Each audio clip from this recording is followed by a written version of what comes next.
ஏதாவது ஒரு குறைய சரி பண்ணணும்னா, எந்த ஒரு வேலையையும் இன்னும் நல்லா செய்யணுங்கிற எண்ணம் இருந்ததுன்னா அந்த வேலையை முழு மனசோட செய்ய பாரு. மத்தவங்களுக்கு காட்டுறதுக்காக நீ எந்த ஒரு வேலையையும் செய்யாத.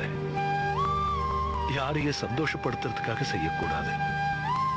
முதல்ல அந்த வேலையை செஞ்சதும் உனக்கு வர ஆனந்தமும் சந்தோஷமும் திருப்தியும் அதுதான் எப்பவுமே ரொம்ப முக்கியமானது.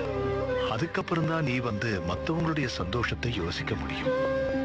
உன் சந்தோஷத்தோட பிரதிபலிப்பு அவங்க கிட்ட இருந்து எதிர்படும். சில பேர் உன்னுடைய வேலையை வெறுக்கவும் செய்யலாம். சில பேர் யோசனை சொல்லலாம். மனசை திறந்து வை.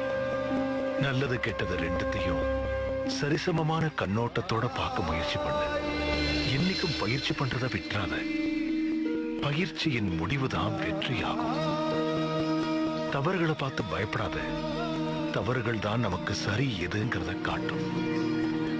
அது மட்டும் இல்ல, எல்லாத்தையும் விட முக்கியமான விஷயம் நம்மோட தன்னம்பிக்கை நமக்குள்ள இருக்குங்கிறத மறந்துடாத.